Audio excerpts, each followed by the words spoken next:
Martin O'Malley is by far the most handsome candidate running in 2016. This campaign must have been a really good exercise. In futility, this is why Martin O'Malley will never be president.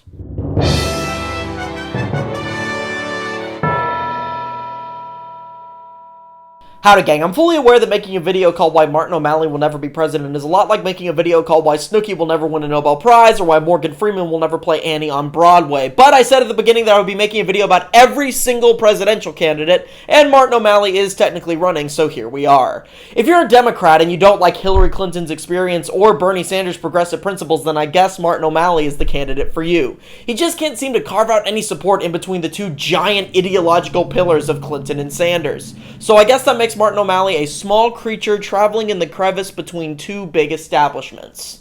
Or, in other words, O'Malley the alley cat. Martin O'Malley is best known for being the governor of Maryland for 8 years. And before that, the mayor of Baltimore for 8 years. And before that, Baltimore city councilor for 8 years. So if the pattern continues on Inauguration Day 2017, Martin O'Malley will be president for 8 years of the Maryland Homeowners Association.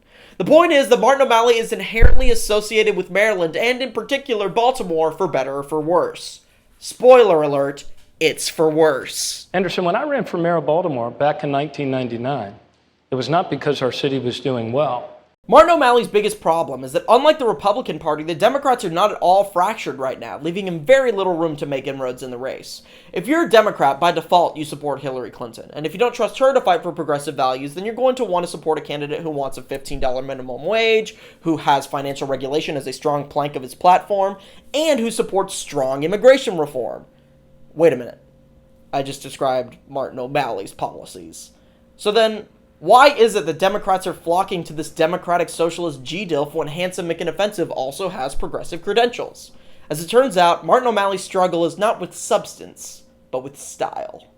O'Malley hinted at a presidential campaign with a video of himself playing Hail to the Chief on guitar, proving once and for all that not even a guitar can make everyone look cool. Incidentally, Martin O'Malley is also part of a band called O'Malley's March, which sounds like one of those arbitrary battles of the Civil War that you have to memorize, even though it's exactly the same as all the other ones for your U.S. history class. Sort of like trying to remember Martin O'Malley's name in a list of white male Democrats. In any case, let's enjoy a brief clip of O'Malley's March. Even during the darkest times, we knew that O'Malley's March was not a very good band. Mary Chestnut. With the start of Martin O'Malley's campaign came the launch of his truly awful campaign logo, which sounds like someone stifling vomit when attempting to say his last name. Hey, who are you voting for? Martin Lincoln Chafee. In any case, Martin O'Malley then made his announcement speech, with perhaps the most important goal being to distinguish himself from Hillary Clinton. The presidency is not a crown to be passed back and forth by you between two royal families. Unless one of those royal families offers you their VP slot, in which case, long live the Queen. Look, Martin, I understand you want people to vote for you instead of Hillary Clinton, so you have to attack her on something, but when running against someone who you endorsed in 2008, it's important to present a more compelling argument than her husband used to be president.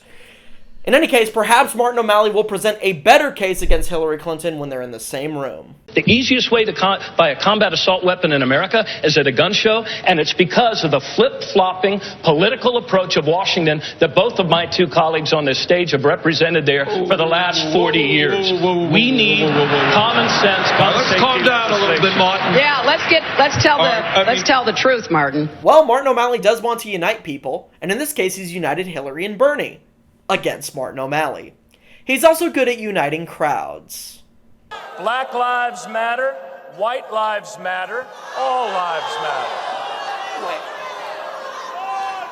The only things that Martin O'Malley can't seem to unite are voters. This was made most clear by a campaign event he held in Iowa on the day of a snowstorm, which had a total attendance of 1. You know what they say, there's Hillary Clinton supporters, there's Bernie Sanders supporters, and then there's Kenneth, who, by the way, is undecided. Ultimately, it's unclear what Martin O'Malley thinks he's doing by continuing to run for president. He's sitting at about 4% in the polls. He certainly hasn't done himself any favors for getting a cabinet position in a Clinton or Sanders administration, and third place out of 3 candidates isn't exactly the best thing to have on your resume for a run in 2020 against President Trump. When O'Malley made the statement that Black lives. Then he said white lives matter, all lives matter, and then he apologized like a little baby, like a disgusting little weak, pathetic baby. So Martin O'Malley's going to have to go back to being a small player in between the proverbial skyscrapers of statewide and national fame. Once again, he will be O'Malley, the alley cat. That's right, and I'm very proud of that. And that is why Martin O'Malley will never be president.